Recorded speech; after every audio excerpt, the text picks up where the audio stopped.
Are you all enjoying the bliss of your birthright of supreme consciousness?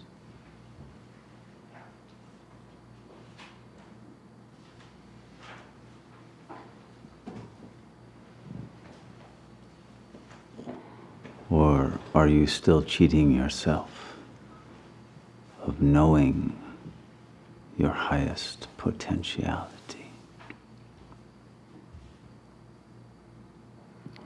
A Satyogi is one who, independently, using their own willpower, through their own free decision, choose to reach the highest level of human potential.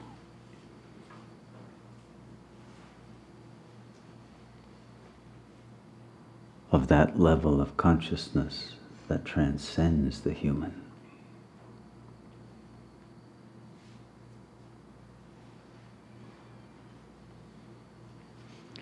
All of the great spiritual traditions point to the fact that the human consciousness has fallen through time, and that there was a time long ago in which humans all lived as divine beings, as avatars, as gods and goddesses, as they are remembered in all the mythologies of the ancient world.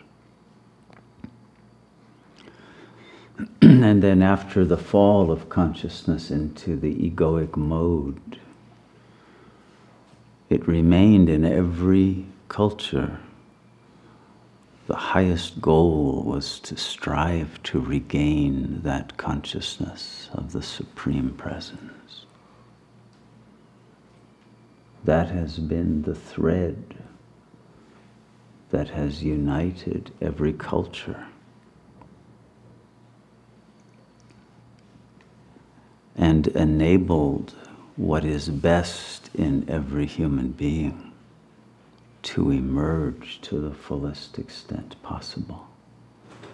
Even when the supreme level is not reached, the very striving, the very aspiration, the very giving of attention to that most beautiful, archetypal sense of who we are brings out our creative potential, our strength, our courage, our goodness, our possibility for inspiration that can change the world.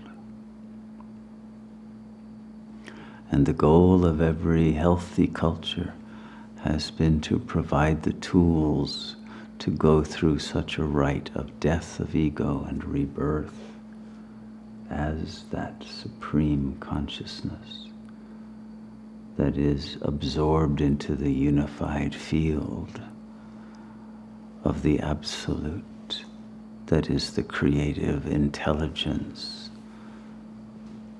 that manifests as this phenomenal cosmos. That has remained true even into the modern age. Even in the end of the 19th and the early 20th century, philosophers such as that poetic mind, Nietzsche, brought back the concept of the Übermensch, the one who goes beyond the level of the Mensch, the Manas, the mind, and through transcending the mind, reaches a level of consciousness that can restore the earth to its original state through the restoration of that divine level of consciousness that is given the power of creation and that can withstand destruction and sustain itself through time and is not affected by the death of organisms. It is that level of the Übermensch that level beyond human mind, beyond words, that supreme presence that lurks in the background of consciousness until one discovers its true nature and surrenders to that power within, into which the mind becomes absorbed, becomes coherent again at a cosmic level, and realizes itself not only as immanent but as transcendent. It is that realization of the uncreated self that has no boundaries, no limits, no discontinuities, because it transcends time and space, that can have instantaneous impact upon every point of space and time, and bring to bear that vibrational frequency which is capable of transforming matter. But it is through the realization that matter is mind in a more frozen state that gives one that capacity of providing the microwaves that thaw out the collapsed and frozen wave function that has become materialized, and brings this universe back into its true form as God consciousness that reflects one's own love, one's own inner beauty, one's own goodness, one's own power of divine creative unity.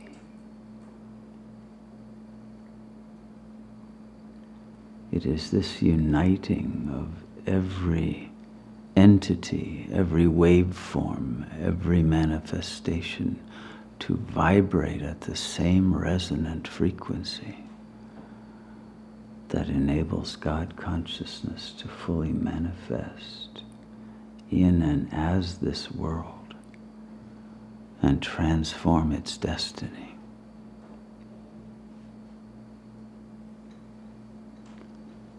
But it must begin at the individual level. Have you transformed your own destiny? Have you brought your own mind into resonance with that of the Supreme Presence? Or is there still a gap? Is there still a differential? Are there still sanskaras and tendencies to think as a human deluded into believing you are a mere physical organism, and become obsessed with the lower chakra desires, such that you forego the bliss of the higher possibilities of your nature?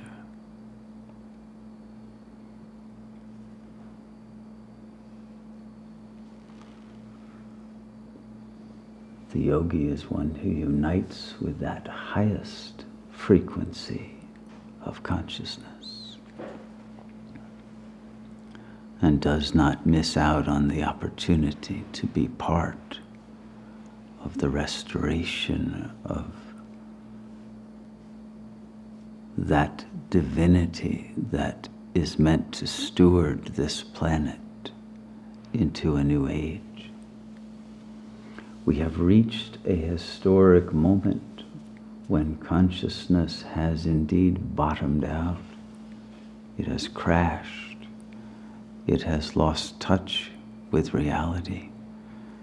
The collective consciousness of the ego has reached such a point of degradation that it can no longer survive. It fragments, it collapses, it falls into hysteric meltdowns and psychotic delusions. and along with it all the societies decompose and enter into a state of war, of destructive frenzy, because there is no more coherence, there is no more love, there is no light, there is no willpower, there is no center. But at this very moment of the reaching of utter chaos in the world, the promise that God makes in every scripture to come back, to return at that moment to restore the Dharma, to restore God consciousness in the world, to offer a new dispensation. That moment has arrived, that miraculous moment in which it is again possible to regain and abide in and as God consciousness. This opportunity is given to those who are awakened enough to be able to recognize its urgency and the uniqueness of this opportunity in this historic moment of collapse, to become the foundation and the pillars of the next age, to be the saviors of a self-destructive humanity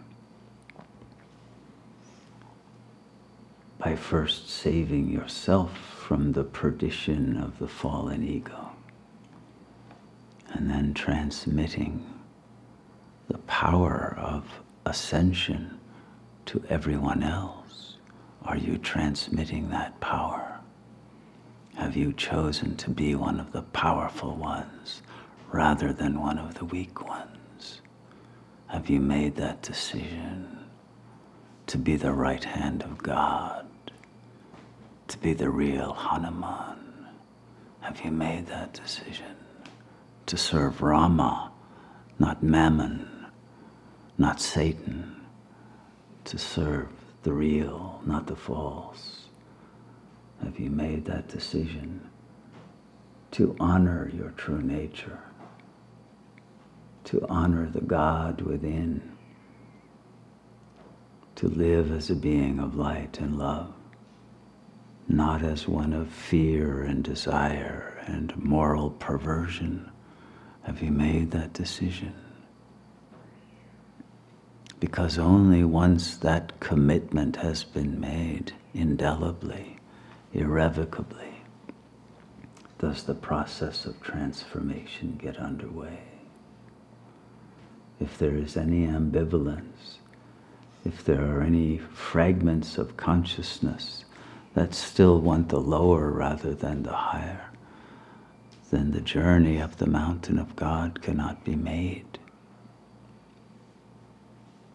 We must heal the split mind that is crucified and torn between these two desires for the false and the real, the low and the high. And until we have done that, we will live in torment.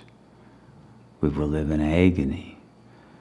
And the very desires for the low that have entranced and obsessed the ego mind will lead to devastation, will lead only to unbearable suffering. It will not lead to the fantasies of fame and fortune and sexual fulfillment that every ego harbors, but it will lead only to the realization of one's self-deception and self-destruction of one's divine possibilities.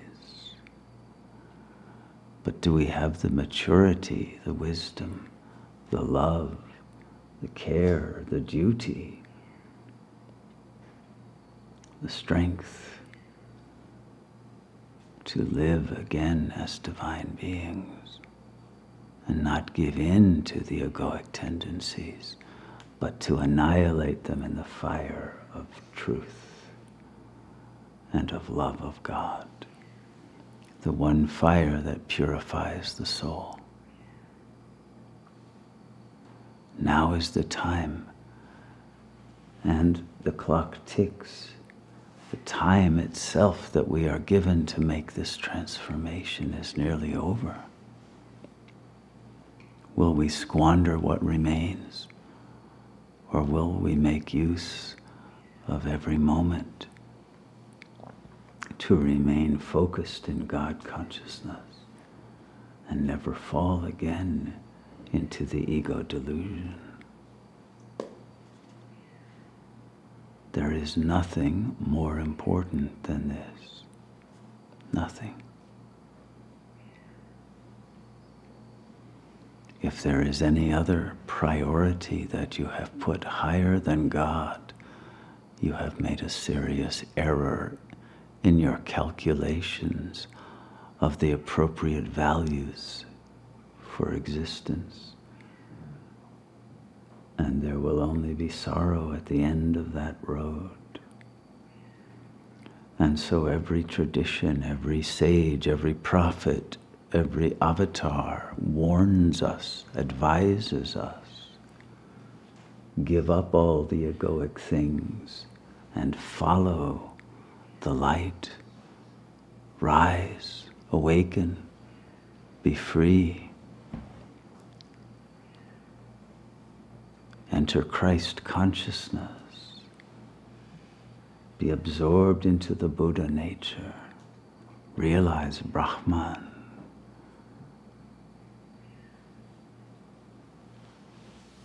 Know that you are Shiva and not the Jiva, not the bodily being. That false belief must die so that the real can be born, and a new world will be born with that awakening. We are the ones who must do it, not others, and not later. It is given to us now to accomplish this act. And if we shrink from this chance that we have been chosen to be the instruments of, there can only be regret. But others will come to replace those who have chosen otherwise. For the will of God will not be denied. But our opportunity as manifestations of that will and that power is the greatest gift that one could ever receive. May we choose to make use of that gift to the fullest.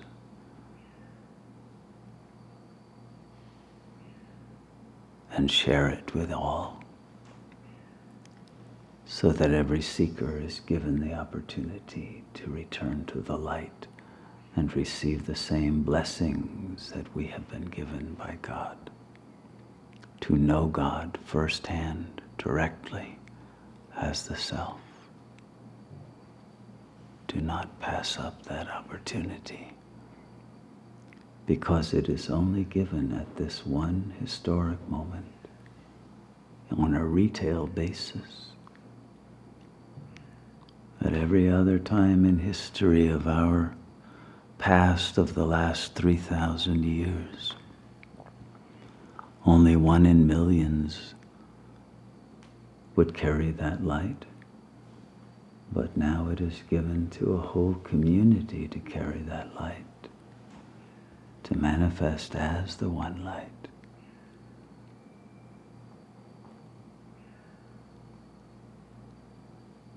And to bring this light into the cosmos, beyond the confines of Earth's atmosphere, as these waves of transcendent power reach to every corner of the cosmos, to unite all intelligent beings everywhere into the same harmony, into the same goodness, into the same unity that ends all conflicts and all suffering.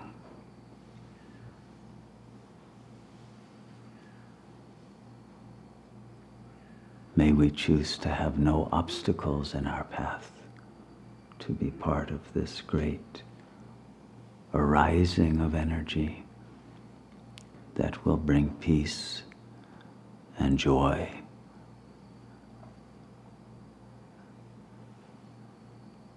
and salvation to a world that has become a hell realm.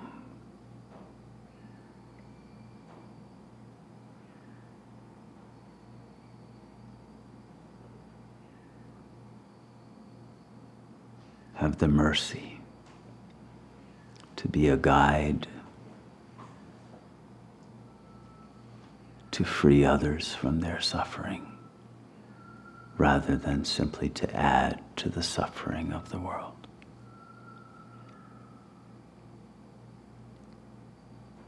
If this choice is made truly in your heart, the power of God will be given to succeed and to overcome all of the tendencies of the ego to thwart your efforts to remain in God consciousness, whether it's anger or sexual desire or insecurity or fear or other toxic beliefs or fantasies.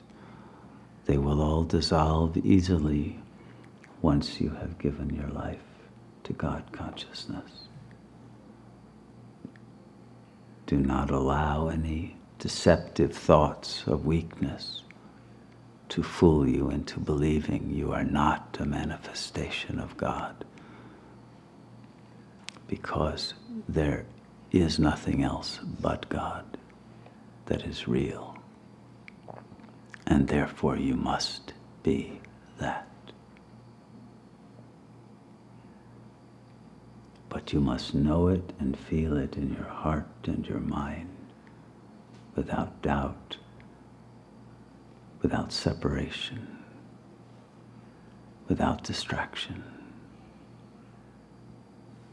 in the blissful silence, the emptiness of mind in which the fullness of the blissful nature of God becomes your own.